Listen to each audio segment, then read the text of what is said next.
Private Eye. You ever have a moment where you realize you're not the person you thought you were? That's this story. That's him. Jack Wolf. Private detective. My boss. The man who made me feel like a live wire just by looking at me, and then showed me a side of himself that should have sent me running. Instead, it made me stay. I'm Elena Moore, 22 years old, from a town so small the biggest scandal was Mrs. Higgins stealing Mrs. Barnes' rhubarb recipe. I came to the city to be a secretary, thinking it'd be all neat skirts and typewriter ribbons, maybe a nice boy from the accounting office. But life doesn't care about your little plans, you know? The first time I walked into Wolf Investigations, I smelled cigarettes and leather and something sharp, like danger.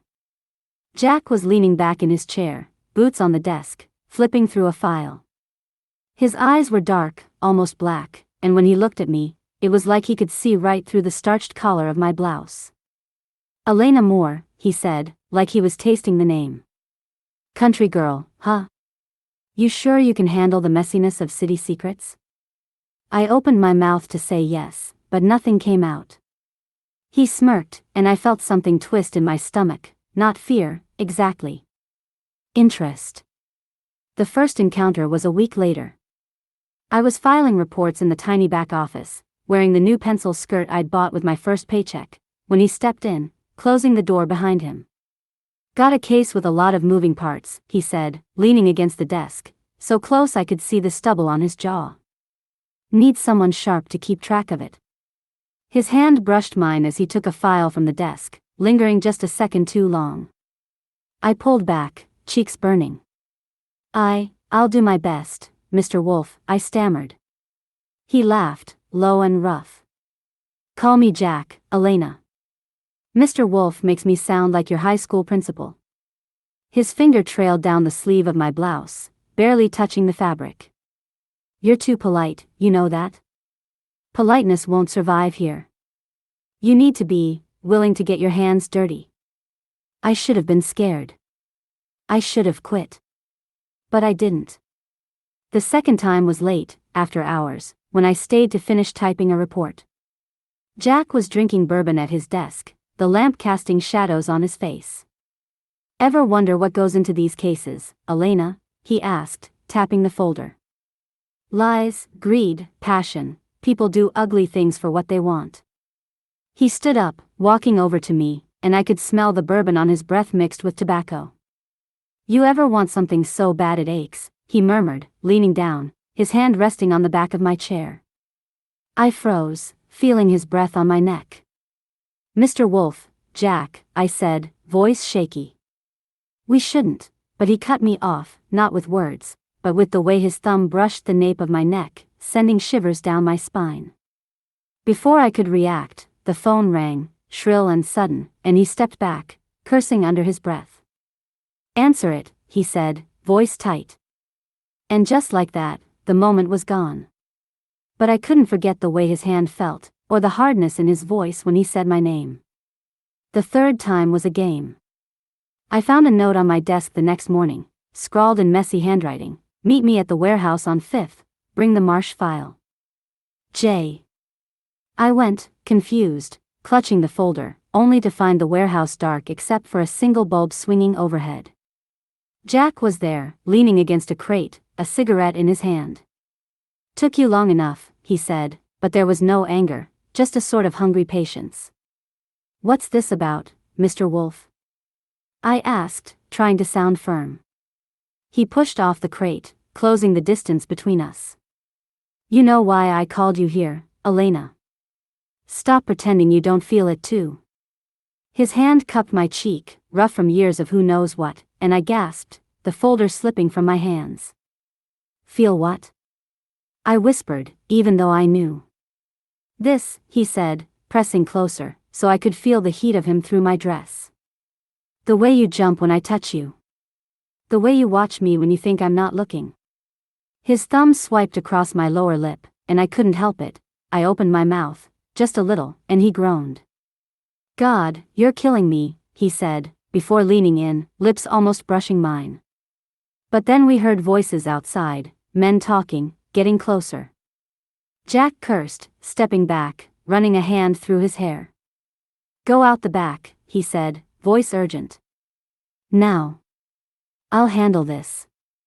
I grabbed my coat, heart pounding, and fled, leaving the folder behind.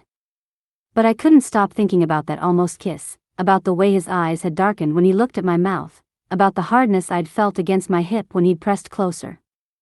I felt dirty. Excited. Ashamed. The fourth time was in the rain. I'd stayed late to file invoices, and Jack was hunched over his desk, scribbling notes. The storm outside rattled the windows, and I remember thinking how the world outside matched the chaos in my chest. Elena, he said suddenly, not looking up. Come here. I walked over, my heels clicking on the wooden floor, and he turned in his chair, looking up at me through those dark lashes. Read this, he said, all that handing me a report, but his fingers lingered on mine. I tried to focus on the words, something about a missing spouse, but his thumb was rubbing circles on the inside of my wrist, and my breath hitched. Nervous? He asked, a smirk playing on his lips. I opened my mouth to deny it, but he stood up, towering over me, and the report fluttered to the floor. You don't have to be, he said, voice low. Not with me. His hands slid to the small of my back, pulling me against him, and I could feel the steady thud of his heartbeat through his shirt. Jack. I breathed, not sure if it was a protest or a plea. His mouth was on my neck then, hot and insistent, sucking a mark just below my ear that made me gasp. My hands fisted in his shirt, pulling him closer, even as my mind screamed that this was wrong. His hands slid up my side, grazing the edge of my bra, and I arched into him, desperate for more. The door to the office banged open. I jumped back, heart racing, as a uniformed policeman stepped in, rain dripping from his hat. Wolf, he said, nodding. Jack cleared his throat, running a hand through his hair, but his voice was steady. Detective Malone. What can I do for you? I busied myself with picking up the fallen report, my hands shaking, praying the detective couldn't see the flush on my cheeks or the way my blouse was slightly askew. Just following up on that Barnes case, Malone said, eyeing me curiously. Jack stepped forward, blocking his view. Elena, why don't you make us some coffee, he said, not unkindly, but there was a warning in his eyes. I fled to the tiny kitchenette, pressing a cold cloth to my neck, listening to their muffled voices. When I came back, the detective was gone, and Jack was sitting at his desk, staring at nothing. Close call, he said, more to himself than to me. But all I could think about was how close we'd come to being caught, and how much I wanted to go back to the moment before the door opened. The fifth time was the night everything broke. I'd stayed late again, finishing up invoices, when I heard a commotion in the outer office. Raised voices, Jack's, and another man's, angry, threatening. You think you can blackmail me? Jack said, voice cold as steel. You're dumber than you look. I peeked through the door, and there he was, holding a gun, the muzzle pressed to the man's temple. The man was sweating, begging, but Jack didn't hesitate. Bang. The sound echoed in my ears, and the man collapsed. I clapped a hand over my mouth, stifling a scream. Jack turned, saw me, and for a second, his face was blank, like a stranger's. Then he moved, fast, grabbing my arm, pulling me into his office, locking the door. Elena, he said, voice low, steady, as if he hadn't just killed a man. You need to understand, he was going to hurt people. I had no choice. His hands were on my shoulders, firm, but not rough. Say something, he said. But I couldn't. I was shaking, staring at the blood on his shirt, the gun still in his hand. And yet, beneath the horror, there was something else. A thrill. A realization that this man, dangerous and violent, had chosen to let me live, to explain himself to me. Why are you telling me this? I whispered. He set the gun down, cupping my face in his hands, blood smearing on my cheek. Because you're not just a secretary, Elena. You're the only thing in this rotten city that feels real. And then he kissed me, hard, desperate, like he was drowning and I was the air. I should have pushed him away. I should have run screaming into the night. But I didn't. I kissed him back, tasting smoke and bourbon and something metallic, maybe blood. His hands were everywhere, undoing the buttons of my blouse, sliding the fabric off my shoulders, leaving me in my slip.